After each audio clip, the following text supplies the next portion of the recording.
Question 6 is looking at scatter graphs, and the first thing we're doing is plotting the points that haven't yet been plotted. So we need to plot them 2.5 and 11. And then we've got 3 and 11.5, 3.5 and 9.2, and 4 and 7.4.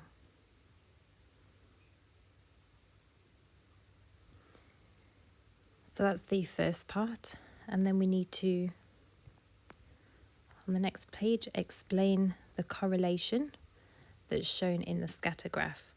So the correlation here is clearly a negative correlation. It's going downwards. It's relatively strong. It's not the strongest, but it's not weak either. So it's medium correlation and it's negative.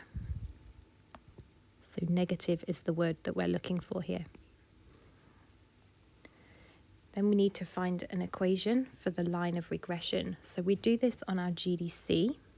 To draw the line of regression on our GDC, we need to first of all plot all the data in. So I've opened up a spreadsheet in the TI Inspire. The first one is the X data, which is the engine capacity in litres, and the second one is the Y value, which is the fuel consumption. And I'm just going to write in my values here until I've got all of the values filled in. So I've now got all my data plugged in. This is all 10 pieces of data, or 9 pieces of data, sorry. So to find the regression line, I'm going to Menu, Statistics, and Stats Calculations. And then I want the linear regression line, mx plus b. So this is the equation we normally have our linear regression in. And it asks me, where is my x part of the data? That's the column called x. The y part of the data is the data column called y. I can just double check where my results are going. I don't want them to overwrite something I've got in. I click OK.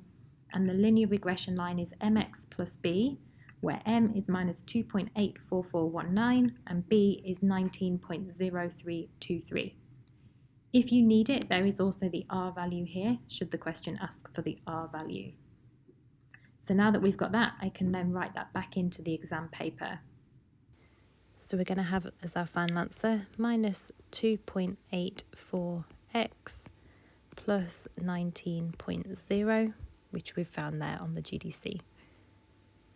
And then we use our answer to estimate the fuel consumption.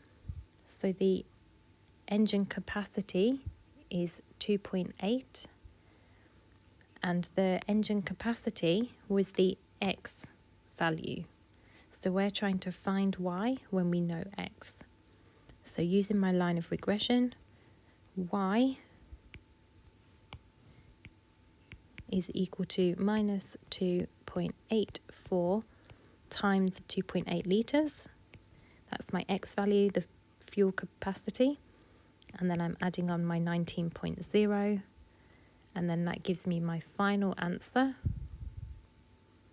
which is 11.1. And that's kilometres per litre.